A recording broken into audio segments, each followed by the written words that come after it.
안녕하십니까, 박정호입니다. 네, 이번 방송 에디슨 EV에 대해서 이야기해 보도록 하겠습니다. 영상 하단에 좋아요 한 번씩 눌러주시고 이야기 시작해 보도록 하겠습니다.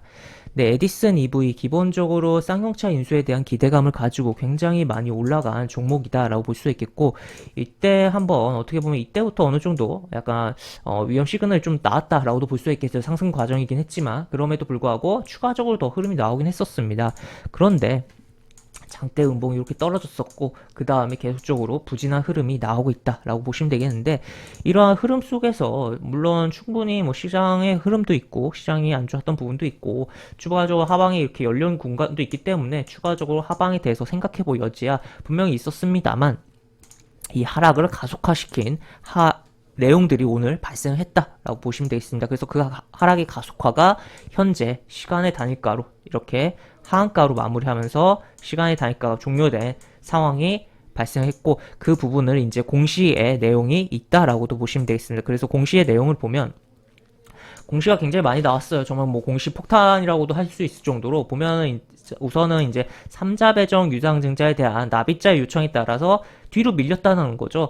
그러다 보니까 이게 자금 조달에 대해서 의문이 발생을 할 수가 있는 부분이다 라고 볼 수 있겠고, 또 추가적으로 전환사채 기존의 부분들도 금리가 기존에 2%였는데 2%로 조달하는 거였는데 다 5%로 좀 변경이 된 부분이다 라고 볼 수 있겠습니다. 그러면 지금 유상증자 3자 배정 유상증자도 뒤로 밀렸고, 그래서 자금 조달에 대한 뭐 부분이, 그리고 또 전환사채로 인한 그 이자에 대한 부분도 안 좋아진 부분이잖아요. 그러다 보니까 악재로 작용하면서 시간의 단일가에서 하한가를 기록을 했다라고 정리를 해볼 수가 있겠습니다. 그리고 또 기사를 하나 보면 지금 이러한, 물론 이 내용이 그렇게 나쁜 기사는 아니에요. 어떻게 보면 실사를 일주일 연장, 물론 내용들을 많이 봐야 되는 거잖아요. 그러다 보니까 그렇게 나쁜 기사는 아닌데, 그럼에도 불구하고 이러한 내용이 나온다는 게 그렇게 빨리 인수에 대한 부분이 지지부진해지고 있는 부분 아니냐라고 생각을 해볼 수가 있는 대목이겠다라고도 볼 수 있겠죠. 그래서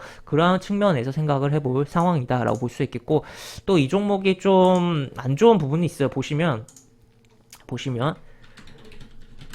검색을 해보면 과거 이렇게 불성실 공시법인을 지정된 어떤 전력들이 있는 상황이다라는 것을 체크를 해볼 수가 있겠고, 다시 보죠.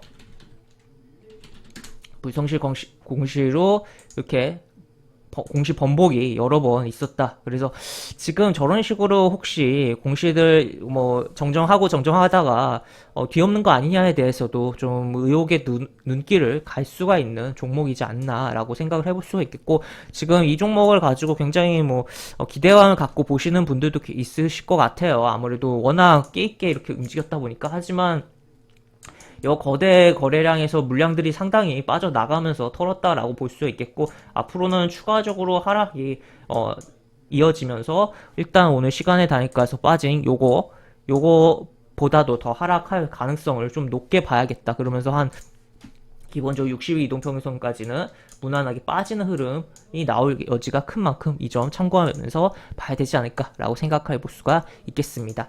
이렇게 볼 수가 있겠고, 영상 하단에 보시면 설명과 댓글 부분에 동일한 링크가 들어갑니다. 이 링크 타고 들어오시면 제가 운영하는 무료 카톡방에 입장하실 수 있고, 입장하시면 여러가지 장중 시황 관련 코멘트, 속보 관련된 부분 여러가지 부분도 올려드리는 부분이 있으니까 이 부분 참고해 보시면 주식하시는데 많은 도움이 되지 않을까 싶습니다. 이상 박종호였습니다. 네, 감사합니다.